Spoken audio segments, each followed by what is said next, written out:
ನಮ್ಮ ಕಡೆ ಒಂದು ಗಾದೆ ಮಾತು ಏನ್ ಹೇಳಿ, ಮನುಷ್ಯ ಮಾತಾಡ್ ಕೆಟ್ಟ ಮೊಲ ಇಕ್ಕೆ ಇಟ್ಟು ಕೆಡ್ತು ಅಂತ. ಅಲ್ಲ, ಒಂದು ತುಂಬಾ ಸೀನಿಯರ್ ಇದ್ದಾರೆ BK ಹರಿಪ್ರಸಾದ್, ಅನುಮಾನವೇ ಇಲ್ಲ. ಅವರು ಗ್ರಾಮ ಪಂಚಾಯತಿ ಎಲೆಕ್ಷನ್ ಗೆಲ್ಲಕ್ಕಾಯ್ತೋ ಇಲ್ವೋ ಅದು ವಿರೋಧಿಗಳ ಅಥವಾ ಅವ್ರನ್ನ ಕಂಡ್ರೆ ಆಗ್ದಲೇ ಇರುವ ಅಥವಾ ಅವ್ರ ಬಗ್ಗೆ ತಿಳ್ಕೊಂಡಿರುವಂಥವ್ರ ಸಮರ್ಥನೆ, ಅದನ್ನ ಮಾತಾಡಕ್ ಹೋಗಲ್ಲ. ಒಂದು ಫೋಟೋಗೆ ಯಾವ್ದಾವ್ದೋ ಲಿಂಕ್ನ 6-7 ವರ್ಷಗಳ ಹಿಂದೆ ತೆಗೆದಿರೋ ಫೋಟೋಗೆ ಏನೇನೋ ಒಂದು ಸ್ಟೇಟ್ಮೆಂಟ್ ಕೊಡ್ತಾರೆ ಅಂದ್ರೆ ಅದು ಅವರ ಪ್ರಬುದ್ಧತೆಯ ಮ್ಯಾಟರ್ ಆಗುತ್ತೆ. ಆಮೇಲೆ ಹಾಗೆ ಇನ್ನೊಂದು ಪ್ರಶ್ನೆ ಮುಗ್ದಿಲ್ಲ ಸರ್, ಅದ್ರ ಜೊತೆಗೆ ಸಾವು ತರ ನೋಡ್ದಲೆ ಅದರಲ್ಲೂ ಹಿಂದುಳಿದವ್ರು ಸತ್ರು, ಮುಸ್ಲಿಂ ಸತ್ರು ಅಥವಾ ಅವ್ರ ಸತ್ರು, ಅಕ್ರಮ ಸಂಬಂಧದಲ್ಲೂ ಜಾತಿ ತರ್ತೀರಿ, ಏನಿದು ಅಸಹ್ಯ ಅನ್ಸಲ್ಲ ನೋಡಿ. ನಾನು ಅದನ್ನೇ ಹೇಳ್ತಾ ಇದ್ದೀನಿ ನಿಮ್ಗೆ, ಒಬ್ಬ ಕೊಲೆಯಾಗಿನೇ ನೋಡಿ ನೀವು ಒಂದು ಅತ್ಯಾಚಾರವನ್ನ ಅತ್ಯಂತ ಕ್ರೂರವಾಗಿ ಅತ್ಯಾಚಾರಿ ಅಂತ BK ಹರಿಪ್ರಸಾದ್ ಅವರ ಬೆಂಬಲಿಗರಾಗಿ ನೀವು ರೆಡಿ ಇದ್ದೀರಿ ಅದನ್ನ ನೋಡಕ್ಕೆ, ಬಟ್ BK ಹರಿಪ್ರಸಾದ್ ಅದನ್ನ ನೋಡಕ್ಕೆ ರೆಡಿ ಇಲ್ವಲ್ಲ. ಅಲ್ಲ, ನನ್ನ ಪ್ರಶ್ನೆ ಅರ್ಥ ಆಯ್ತಾ? BK ಹರಿಪ್ರಸಾದ್ ಅವರ ಬೆಂಬಲಿಗರಾಗಿ ಒಂದು ಕೊಲೆಯನ್ನ ಕೊಲೆ ತರ ನೋಡ್ಬೇಕು ಅನ್ನುವ ಅರಿವು ನಿಮಗಿದೆ, ಆ ಅರಿವು ನಿಮಗಿದೆ. ಆದ್ರೆ BK ಹರಿಪ್ರಸಾದ್ ಅವ್ರಿಗಿಲ್ವಾ? ಅದನ್ನೇ ಹೇಳ್ತಾ ಇರೋದು ನಾನು. ಒಬ್ಬ ಹಿಂದುಳಿದ ಸಮುದಾಯದಿಂದ ಸತ್ತಿದಾನವನು, ಒಬ್ಬ ಅಮಾಯಕ ಸತ್ತಿದ್ದಾನೆ. ಸೊ ಹಾಗಾಗಿ ನಾನು ಅವ್ರ ಪರವಾಗಿ ಅದೇ ಸಮುದಾಯದಿಂದ ಬಂದವನು. ಈಗ ಚೀನಾರಾಮ ಸರ್ ಅವ್ರ ಸಮುದಾಯ ಪರವಾಗಿ ಮಾತಾಡ್ತಾರೆ, ಬೇರೆ ಸಮುದಾಯದ ಪರವಾಗಿ ಮಾತಾಡ್ತಾರೆ. ಅವ್ರು ಮಾತಾಡೋದು ತಪ್ಪೇನಿದೆ?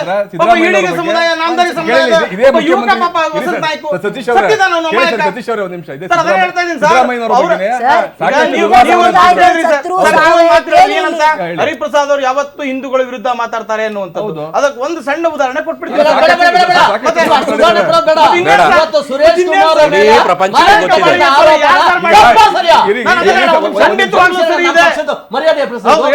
ಸುರೇಶ್ ಕುಮಾರ್ ಅವರ ಮೇಲೆ ಬಂದಿರತಕ್ಕಂತ ಆರೋಪನ ತಪ್ಪಾ ಸರಿಯಾ? ಅದು ಯಾಕೆ ತಪ್ಪು? ಯಾಕೆ ತಪ್ಪು? ಸಂವಿಧಾನದಲ್ಲಿ ಇದೆ. ಯಾವುದು ಸಂವಿಧಾನದ ಸುರೇಶ್ ಕುಮಾರ್ ಸಂಬಂಧ ಇದೆಯಾ?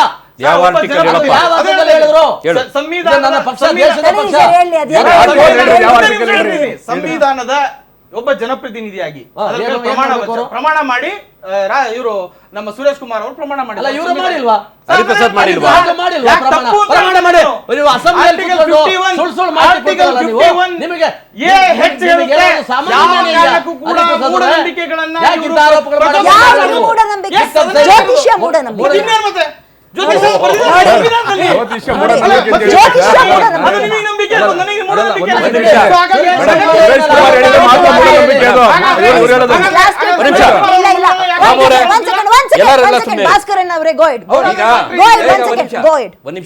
ನನ್ನ ಪ್ರಶ್ನೆ, ಜ್ಯೋತಿಷ್ಯ ಮೂಢನಂಬಿಕೆನಾ?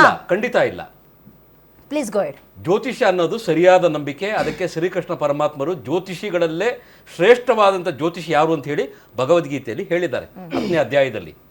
ಇವ್ರಿಗೆ ಮಾಹಿತಿ ಇಲ್ಲ, ಇವರು ಹಿಂದೂಗಳು ವಿರೋಧಿಗಳು ಅಂದ್ರೆ ಇವ್ರು ಏನ್ ಬೇಕಾದ್ರೂ ಹೇಳ್ಕೊಳ್ಳಿ. ಮೂಢನಂಬಿಕೆ ಅಂತ ಹೇಳಿದ್ರಲ್ಲ, ಈಗ ನಮ್ಮ ಸತೀಶ್ ಅವರ ಮುತ್ತಾತನೋ ಅಜ್ಜಿನೋ ಯಾರೋ ಸತ್ತಿರ್ತಾರೆ.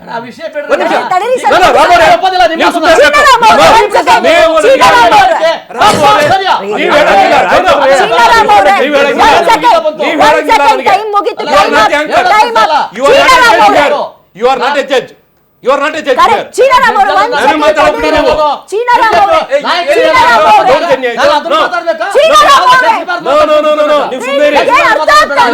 ನಾನು ಒಪ್ಪೋದಿಲ್ಲ ನೋಡಿ.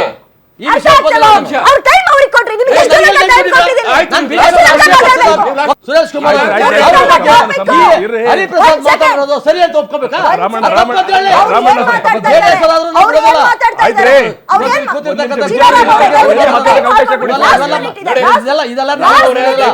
ಸುರೇಶ್ ಕುಮಾರ್ ಅವ್ರ ಬಗ್ಗೆ ಹೇಳಿರ್ತಕ್ಕಂಥ ಹರಿಪ್ರಸಾದ್ ಅವ್ರ ಮಾತು ತಪ್ಪಂತ ಹೇಳಾಗೋಯ್ತು. ದಯವಿಟ್ಟು ಅರ್ಥ ಮಾಡ್ಕೊಳ್ಳಿ. ಅವ್ರು ಲಾಸ್ಟ್ 1 ಮಿನಿಟ್ ಕೊಡಿ. ಜ್ಯೋತಿಷ್ಯನೇ ಅವ್ರು ಮೂಢನಂಬಿಕೆ ಅಂದಾಗ ಅದನ್ನು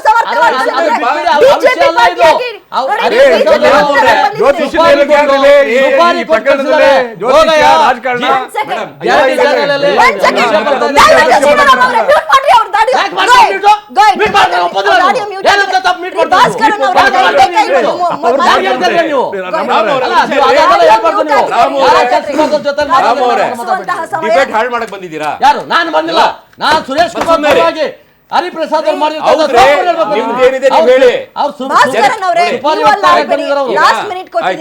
ಈಗ ನೋಡಿ, ಈಗ ಇವರು ಸತೀಶ್ ಅವರ ಮನೇಲಿ ಅವ್ರ ಪೂರ್ವಿಕರು ಯಾರೋ ತೀರೋಗಿದ್ದಾರೆ. ತಾತನೋ ಮುತ್ತಜ್ಜಿನೋ ತಾತನೋ ಯಾರೋ ಒಬ್ರು. ಪ್ರತಿ ವರ್ಷ ಅವ್ರದ್ದೊಂದು ಫೋಟೋ ಇಟ್ಬಿಟ್ಟು ಅಲ್ಲಿ ಎಡೆ ಇಡ್ತಾರೆ. ಇವ್ರು ತಾತಾಜಿ ಬಂದು ತಿಂತಾರ? ಅದು ಮೂಢನಂಬಿಕೆನಾ? ಅದೇ ರೀತಿಯಾದಂತ ನಂಬಿಕೆಯಲ್ಲಿ ನಿಮ್ಮದೇ ಜ್ಯೋತಿಷ ಪಕ್ಷದವರು ಶಾಸ್ತ್ರ election ಬಂದಾಗ ಅಥವಾ ಆಯ್ತಲ್ಲ ಯಾವ್ದೋ ನಮ್ಗೆ ಸ್ಥಾನಮಾನ ಸಿಕ್ಕಿಲ್ಲ ಅಂತ ಜ್ಯೋತಿಷ ಹೋಗ್ತೀರಾ ಶಾಸ್ತ್ರನೇ ನೀವು ನೀವು ಜ್ಯೋತಿಷಿ ಮೂಢನಂಬಿಕೆ ಹತ್ರ? ಅಂದ್ಬಿಟ್ರೆ